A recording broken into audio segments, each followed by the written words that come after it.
Hello दोस्तों, welcome back to the channel perfume theory.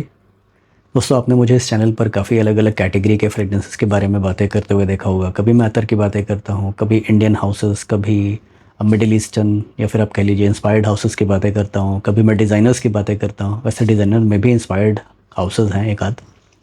वैसे house नहीं है, वो यूजुअली शॉर्टकट तरीका अपनाते हैं, किसी एक फेमस फ्रेगरेंस को वो क्लोन कर देते हैं।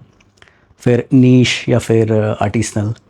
तो मैं कहूँगा कि हाँ, ये सब जो कैटेगरी हैं, मैं कहूँगा कि अलग अलग सेगमेंट के लोगों के लिए बने हैं, जिनका टेस्ट अलग होता है। अब जैसे जो आर्टिसनल फ्रेगरेंस है वो यूजुअली कॉनोसियर्स उसकी तरफ जाते हैं, और जो फ्रेगरेंस अपनी जर्नी स्टार्ट कर रहे हैं वो यूजुअली क्लोन हाउसेस से करते हैं। उसके बाद वो डिज़ाइनर पर जाते हैं, फिर नीश पर जाते हैं, या फिर आप कह लीजिए आर्टिसनल पर जाते हैं।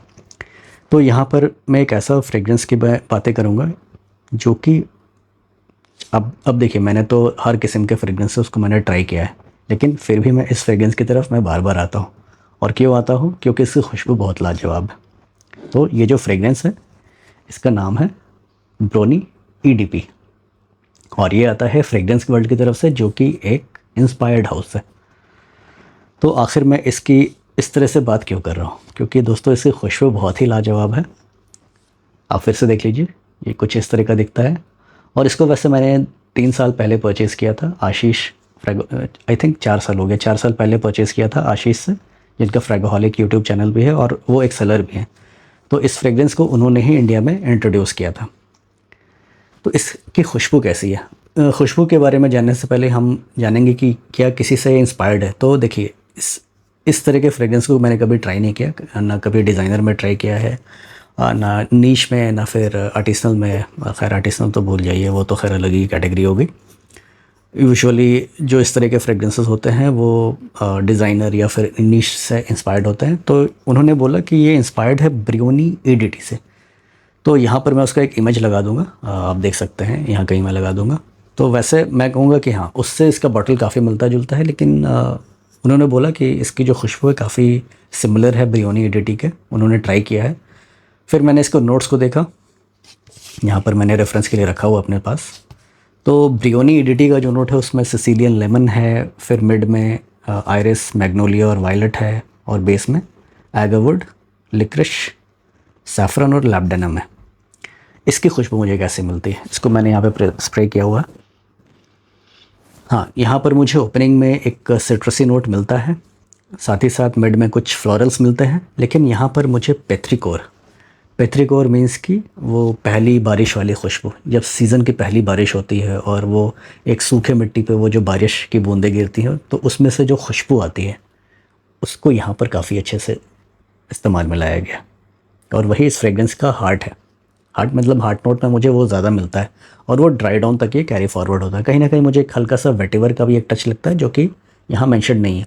और ज़रूरी नहीं है कि हो सकता है ये ब्रियोनी ईडीटी से इंस्पायर्ड हो। कभी कभी फ्रेगरेंस मैंने देखा है कि जो कंपनीज़ हैं अब सही नोट्स को डिस्क्लोज़ नहीं करती, तो मैंने उसका ओरिजिनल कभी ट्राई नहीं किया। और इसकी जो खुशबू है, मुझे किसी भी मामले में एक डिज़ाइनर फ्रेगरेंस से मुझे कम नहीं लगता। ऐसा क्यों? क्योंकि यहाँ पर मुझे कोई अल्कोहल ब्लास्ट नहीं मिलता, कोई ऑफ पुटिंग नोट्स यहाँ पर नहीं है। ये ऐसे मेरा बॉटल ऑलमोस्ट ख़त्म है, आई थिंक ये 5 या फिर 8 ml के आसपास होगा।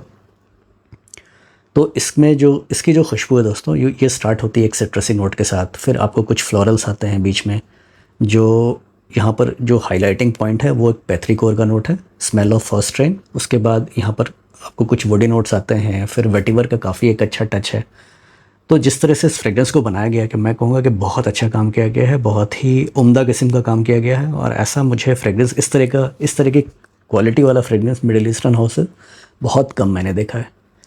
अगर मैं परफॉर्मेंस की बात करूँ तो इससे मुझे परफॉर्मेंस भी ठीक ठाक मिल जाती है। मेरे स्किन पे लगभग 6-7 घंटे तक रहता है, कपड़ों पर 10-12 घंटे तक रहता है। उसका प्रोजेक्शन ऑलमोस्ट 2 से ढाई घंटे के आसपास का है।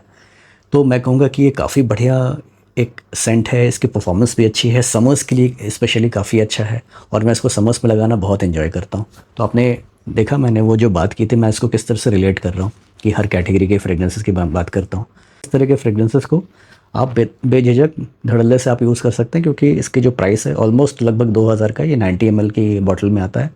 लगभग मैंने 2000 का लिया था। अभी आई डोंट नो कि अभी ये अवेलेबल है कि नहीं। मुझे ऐसा लगता है कि ये शायद डिसकंटिन्यू हो गया है, क्योंकि लोग इसके बारे में बातें नहीं करते, लोग इसको ख़रीदते नहीं, प्यार नहीं देते। तो मैंने देखा कि आशीष भी मुझे वो बोल रहे थे कि इस फ्रेगरेंस को यहाँ पर इंडिया में यूजुअली इतना बिकता नहीं है। तो मैं कहूँगा कि ये एक हिडन जेम है मेरे लिए, शायद आपके लिए भी हो। आप कभी इसको ट्राई, अगर आपने ट्राई किया तो प्लीज़ कमेंट सेक्शन में बताइए कि ये आपको कैसा लगता है। मुझे ये काफ़ी अच्छा लगता है और मुझे ऐसा लगता है कि इस फ्रेगरेंस को इंडिया में लाना चाहिए। और बाकी जो भी सेलर हैं, आप कोशिश कीजिए, फ्रेगरेंस वर्ल्ड से बात कीजिए और आप देखिए कि इस तरह के फ्रेगरेंस को आप यहाँ ला सकते हैं कि इस तरह के नहीं, इस फ्रेगरेंस को आप यहाँ पर इंडिया में इंट्रोड्यूस कर सकते हैं कि नहीं। तो आप पास से देख सकते हैं, ये कुछ ऐसा दिखता है। इसका एक वुडन कैप है, एटोमाइज़र कुछ ऐसा है। मेरा बॉटल वैसे काफ़ी पुराना है दोस्तों।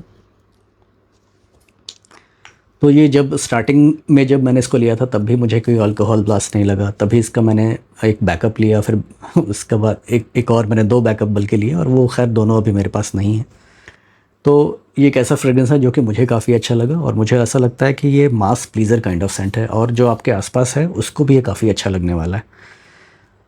हो सकता है कि ये पॉपुलर क्यों ना हुआ हो, क्योंकि यहाँ पर एक मिट्टी वाली खुशबू आती है, पेथ्रिकोर वाली खुशबू आती है, या फिर आप कह लीजिए एक, आपने मिट्टी अतर कभी आपने दे सुना होगा उसका नाम, मिट्टी अतर। वो कैसा होता है, वो एक सैंडलवुड बेस पर होता है। सैंडलवुड बेस पर कुछ क्ले को उसको डेक वब का मेथड से उसको प्रोसेस करते हैं, तो वो एक मिट्टी अतर बनता है। तो यहाँ पर मुझे ऐसा लगता है कि हल्का मुझे एक सैंडलवुड का भी एक टच मिलता है।